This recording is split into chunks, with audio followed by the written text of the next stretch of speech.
In this video, I'm going to talk about the most important obstacle I think young men face when it comes to dealing with hair loss. I technically am barely a young man anymore, but I recently exited the young man phase being 34 years old, and I think the feelings on this topic is still raw and fresh to me. And I've since been able to deal with my feelings and also take active steps to deal with my hair loss situation. It's a step I wish I took earlier, and I wish somebody said all this stuff that I'm gonna say to you in this video, and I want you to take this step with me right now. Let's go. So first off, a bit of information about my hair loss journey, where it started and where I am right now. So the notion of hair loss as a young man came to me, I think, like when I was first entering my mid-20s, and it will start with, my hairstylist and barbers basically taking a look at my scalp and going, wow, your scalp getting kind of thin would you like some treatment or something to deal with it? Back then I just kind of ignore it because I feel like, wow, they're just trying to sell me a therapy thing or some treatment that they will charge me an exorbitant amount of money for. So they probably want to make me feel fearful so that I have this fear and this urgency to purchase the treatment. So I just kind of ignored it. And then another factor dealing with it was like, I don't know what to call it. I got this man thing where it's like, I'm a man, I shouldn't be so vain, right? Then the hair gone botak, then botak lah, right? If I have to go bald, I'm not gonna worry about it, right? It's almost beneath me. And as I went along, however, like the frequency of which hairstylists, professionals, barbers, right, would comment on the thinness of my hair would get more and more frequent. So it's a bit like death by a thousand blows lah. Like slowly they started chipping away bit by bit at the confidence and the self-image when it comes to my hair and the thickness of my scalp lah. And slowly I started getting worried about it. There was no like one big oh no moment yet, but slowly it began to creep in my mind. Hey, am I losing hair? So eventually, I sort of got this like a little hair loss devil on my shoulder that every time some little sign happened, I would add to the tally of things that may be telling me that my hair is slowly falling out. So for example, some of the things that this little hair loss devil might tell me about, like when I shampoo my hair, if I go a bit hard, actually not even a bit hard, like if you just shampoo something, you just look at your hand and you will see like strands of hair on your hand lah. Another example would be kind of related to that. When you look down at the drain hole after you shower, then you see just a mass of hair, then you pick it up and you can feel how thick it is. That will also make the little hair loss devil go, you see, your hair going away, man. And of course, whenever I go into a lift, I don't know what is it with like the lift lighting. I think it's just a small box, so there's no real other way they can light it lah. So all the light in a lift tends to come from the top and it will just shine directly down on your scalp. And lifts often have mirrors, right? And my friend was telling me the reason why they do that is that because sometimes the lift take a long time and then people go on different floors, the mirrors give you something to look at so that you are not thinking about how slow the lift is. But anyway, what that would result in, the lighting and the mirror, would just be that it is a place where I really scrutinize my scalp. And I'm sure I'm not the only one who feels that way. Every time I go into a lift, I just feel so anxious and so self-conscious because the lighting just does you no favors lah. Like every time I go in the lift, especially if my hair is center parted, it will look like freaking Moses is parting my scalp left to right. It'll just be awful. You can see this gulf opening up, and then you just see your scalp skin bearing in the spotlight. So that will be a big trigger for this hair loss devil to get more and more powerful. So all these small moments just come and add, but there was one big like, oh no, what the kind of moment that hit me. And this moment came when I took a Wi-Fi with a friend. I'm gonna show you the Wi-Fi. It hurts me still today looking at it. Now, I think you can just see and you can understand why lah. I don't need to explain why this photo made me feel down. And to be fair to myself, this photo was the culmination, or basically the alignment of all the planets of the hair loss system. So we took this Wi-Fi after I had just ran in the rain to meet my friend. So my hair was wet, it was long and heavy because it's longer lah, and then it's wet, then there's more weight ma. So, and I also had parted it down the middle. And also I happened to be looking down in that shot, and also we happened to be standing under very, very strong spotlight. So everything put together, and it made me look like I was just a big hole on the top of my head. And after I saw the Wi-Fi, I'm like, oh shit, there's a real problem here maybe. And probably it was not as big a problem as it seemed, because really like all the photogenic or unphotogenic moments all aligned. But it shook me lah. Because of this photo, I actually spiraled into quite a dark place when it comes to my self-esteem and my sort of what I felt about my hair. What's interesting is that the most debilitating thing about this event was not the fact that my hair was going away, but actually more of the fact that I was upset that my hair was going away. But I think it's kind of wrapped up in this idea of masculinity and, like I said, ego, and the idea that as a man, and this is not right, I'm not endorsing this, as a man, I should be above vanity, that the appearances should not bother me as much. So the fact that I was upset me even more. I'm not proud of it, lah, but I just want to kind of talk through what I felt, and maybe it might be helpful to somebody out there that's struggling with the same thing. And to be fair, let's zoom out a bit and be objective. Hair loss in men, especially when we are heading up to our 30s, becomes quite a common thing. I looked up some statistics, for example, and I read that half of the men in the world will experience hair loss by age 50. That's half, 50%, right? About 70% of men will lose hair as they get older, 70%. So most men will experience hair loss as they age, and 25% of bald men will see first signs of hair loss before age 21. So it's not that abnormal of a thing, actually, but I think all these thoughts about masculinity and like vanity, all that fucked with me even more and made it even harder to actually be objective and see that this is a normal thing or somewhat normal thing, and there are actually things that I can do about it, especially early on when it's still developing. The thing with hair loss intervention is that the earlier you start, the better, because you can stop the signs before it gets too out of hand.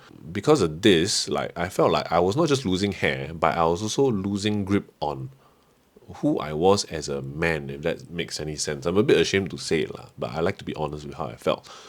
But in hindsight, when I was on the edge of this emotional breakdown, I realized something that helped me to overcome it, which is that masculinity as a boss battle that we have to reckon with as men, and especially young men, especially when we don't have other adult men in our lives to tell us these things, to help us to navigate it, right?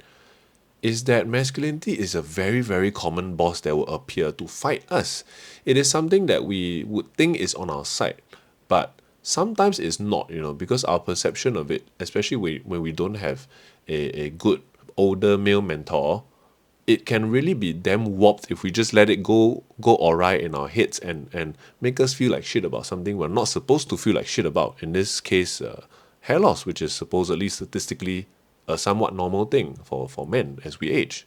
And I say this because this is not my first battle with masculinity. I've fought many times with masculinity before, and I'm quite sure we will have other battles in the future. So this thing is not just about the hair. It also became like my values as a person, and also more importantly as a man. And why do I feel like shit about it, and why do I feel like shit for feeling like shit about it? So simply put, I think the instinctive thought that often comes in, especially when you lose these fights with masculinity, is that we should man up, which can be quite a toxic thing to say to yourself. And in this case, I should man up and stop crying about the fact that I have hair loss. But here's the thing that kind of wrapped it up for me and helped me get out of this dark hole, is that actually I think masculinity can be interpreted as a spectrum. And it's something that keeps on changing as society changes, as the times change, and our conception as a society of what masculinity is and how we let that control our identity of who we are as men will also change. So for all the toxicity that masculinity and our perceptions of it is wrapped up around, there are also, I think, positive aspects to the idea of us hanging on to the fact that we are men and what that means to be a man. And if we just distill it down to its basic qualities of what masculinity is, I think one of these traits is strength, right? It's a very important pillar of masculinity. And really, the interpretation of strength has changed a lot in our generation, So in this particular case, strength, this pillar of strength, was the pillar that I applied leverage on to get me out of this dark hole. And applying this to hair loss, I actually managed to think about it this way. And I think there's strength in being able to care about something, in being able to acknowledge that you're upset about something, even if it is your appearance, especially if it's your appearance, because your appearance is not just a vain and selfish act of you wanting to be narcissistically good looking. It's also sometimes can be interpreted as a way of respecting other people, that you want to look your best and optimize your appearance so that you look better for other people, and I think that's okay. And also on the feeling side of things, I think being upset or emotional is not a weakness or lack of strength. Being upset can just sometimes be an expression of your preference, and I think meeting this emotion and dealing with it, fighting with it, cultivating a good relationship with it can also be a way to express strength and masculinity. So if someone wants to think I'm less manly because I want to wear a hat or carry an umbrella when I go outdoors because I want to protect my scalp and my hair from the sun, if somebody wants to call me a metrosexual when I apply hair products to my hair and scalp, if somebody thinks I'm a pansy for being upset about my hair falling out, and honestly, a lot of times, right, this somebody is me myself thinking this to myself, then I think maybe this person is fighting an even more dire fight with masculinity, and I wish them all the best. So after I had this breakthrough, actually everything became a lot easier. So if you're on the brink of this kind of breakthrough, I might actually suggest you dive into this battle and fight it out, because the actual clinical aspect of taking care of your hair has a time kind of aspect to it. The earlier you start, the better in most cases. Right now, the fight against hair loss still rages on, but instead of fighting against hair loss and masculinity, I'm I sort of think I have masculinity on my side right now when it comes to fighting hair loss, because I'm not worried about it assaulting me on my way to fight hair loss. Or maybe probably what's more accurate is just that masculinity is just out of the way for a while. I'm sure he'll come back and pick a fight with me on some other thing later on, as he has always done. So where am I with my hair care right now? So since that photo, I've went to one of these very hypey marketed hair care places. I've also went to a clinical dermatologist to look at my hair and my scalp. And right now, what I do clinically is that I spray 1 milliliter of this hair medication called Minoxidil on my scalp twice a day. And based on my results so far, it has been excellent. It has not just halted my hair loss, it has actually grown it back a bit. I've also changed up my lifestyle habits. So in the more immediate kind of way, what I've done is that whenever I have to go out in the sun for an extended period of time, I'll wear a hat. And I carry an umbrella around with me, because the sun can cause damage to your hair strands and cuticles. I also try to sleep earlier. I sleep every day now at about 12 a.m. I know that still sounds a bit late, but honestly, before all this, I used to sleep at 2 to 3 a.m. and get 6 hours of sleep. So now I get about 8 hours of sleep. So not perfect, but better. I also use one of these uncle shampoos that help with hair loss. I used to be a bit embarrassed, or rather too prideful to buy these things. I'll walk by in the supermarket and I'll be intrigued. I'll look at it it's appealing to me, because I'm starting to be worried about hair loss. But I've always been too embarrassed to buy it. But now screw it, I'm carrying bottles of it up to the counter and proudly putting it on the conveyor belt in full display and paying for it. And I think actually nobody cares. Also, logically thinking about it, I think it's better to be buying these embarrassing uncle shampoos and have a full head of healthy hair than to be buying, in my mind, normal shampoos and walking around trying to hide my hair because a lot of it is gone. I'd rather choose the first one. I also think better hair solutions and situations aside, if my hair was to turn for the worse, I'm at a much better headspace to be able to deal with it when that worsening situation does happen. I would first seek dermatologist consultation, of course, and then I might consider more advanced form of hair care therapy that might be more invasive or more expensive, or more surgical. And if those don't work, I'm okay to just shaving my hair off completely botak lah, or maybe embracing the horseshoe. But I think what I would like to do probably is just to shave it all off and be skin completely lah.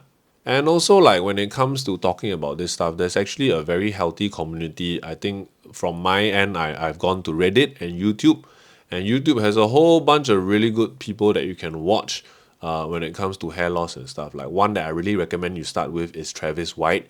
He actually looks at clinical research and then he presents it in a very accessible way. So I recommend his videos just to start off with if you're thinking about this kind of problem lah.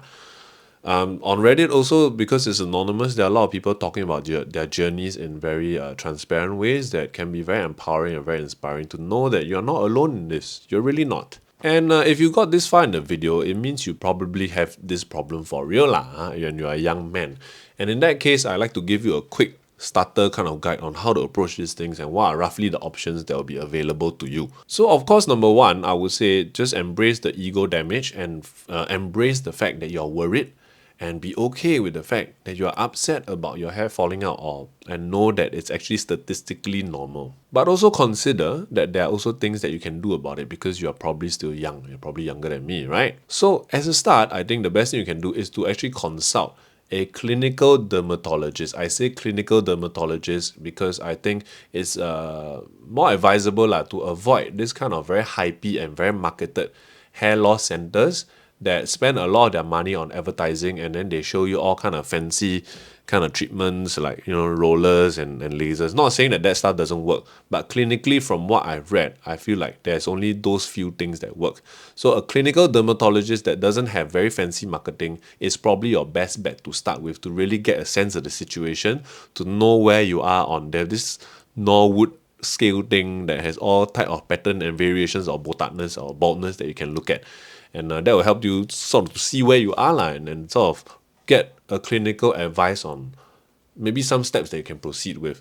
But I want to just outline for y'all, in case y'all too shy to see a doctor right now, like what are some of the available treatments, typically like in broad strokes. So the first thing that you probably want to do is to start on Minoxidil, which is this bottle that I have right here coincidentally. Minoxidil is something you can buy over the counter at a pharmacy, so it's actually quite safe. There's not a lot of adverse side effects that you get, and all you need to do is to spray 1 milliliter twice a day. That's it.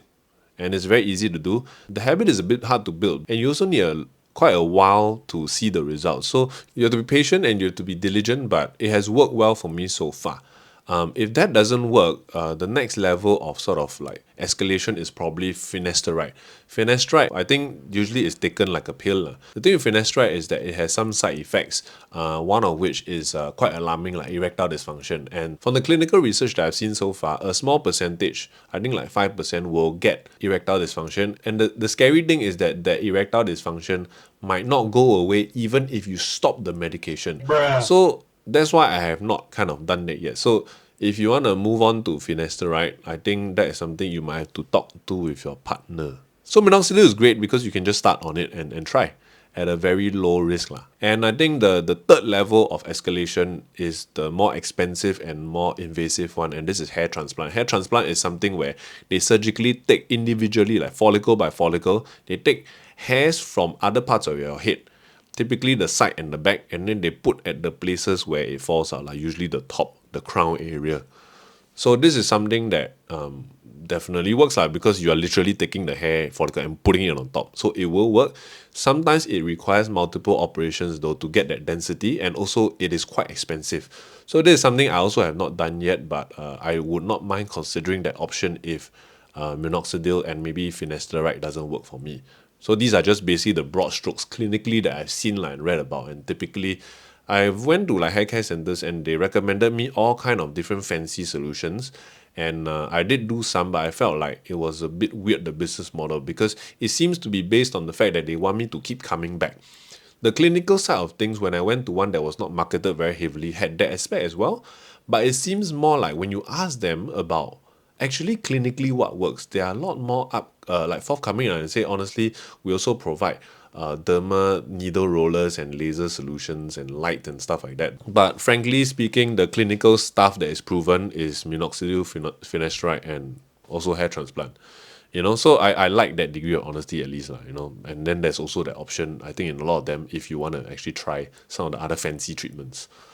And I think if there's a takeaway message that I can leave with you, I hope you can remember that strength and masculinity is also your ability to acknowledge the fact that you're upset about something and to then actively take steps to combat the situation that you're worried about. So a lot of times, take care of here first, and then you can take care of the brain side, and then you can take care of the actual situation.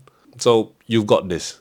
Man up, cry a little, embrace your feelings, think through the facts, do some research, then make a plan. I love you guys. All the best.